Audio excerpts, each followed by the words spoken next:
மகிழ்ச்சியின் சத்தம் வழங்கும் அனுதின தேவமன்னா.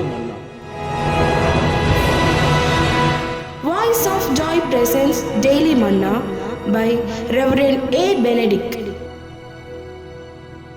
தேவனுக்கு மகிமை உண்டாவதாக.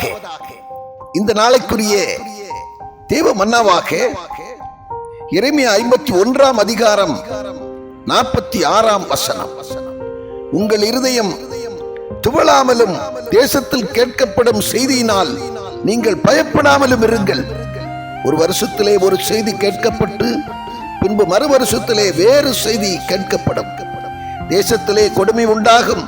ஆளுகிறவன் மேல் ஆளுகிறவன் வருவான். எனக்கன்பான தேவச்சனமே, ஆண்டவர் சொல்லுகிறார்,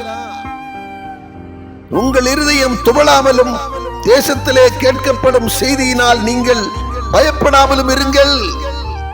ஒரு வருஷத்திலே ஒரு செய்தி வருமானால் மறு வருஷத்திலே வேறு செய்தி வரும்.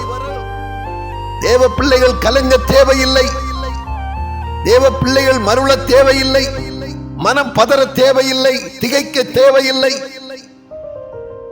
ஆண்டவர் சொல்லுகிறார், பயப்படாதே, நான் உன்னுடன் இருக்கிறேன். திகையாதே, நான் கர்த்தர். நான் உன்னை பலப்படுத்தி உனக்கு சகாயம் பண்ணுவேன்.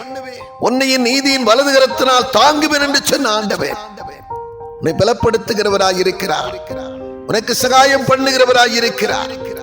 அவர் தம்முடைய நீதியின் வலது கரத்தினாலே உன்னை நாளும் தாங்கி உன்னை நடத்துகிற தகப்பனாய் இருக்கிறபடியினாலே, துர்ச்செய்தியை கேட்கிறதுனாலே நீ அஞ்ச தேவையில்லை.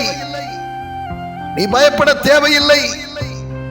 உலகத்தில் இருக்கிறவனும் உனக்குள் இருக்கிறவர் பெரியவராயிருக்கிறபடினாலே பெரிய காரியங்களை அவர் செய்யக்கூடியவராயிருக்கிறபடினாலே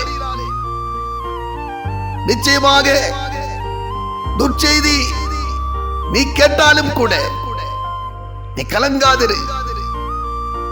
அந்த கிரியைக்கு உன்னை தப்புவிக்க, அந்த விபத்துக்கு உன்னை பாதுகாக்க அவர் இன்றும் ஜீவிக்கிறவராயிருக்கிறார்.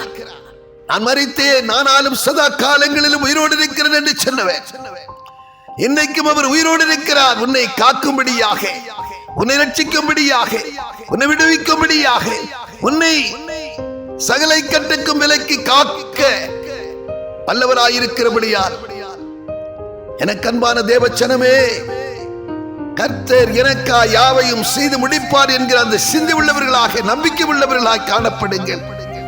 அவர் உங்களை கைவிடவே மாட்டார். ஆமென்.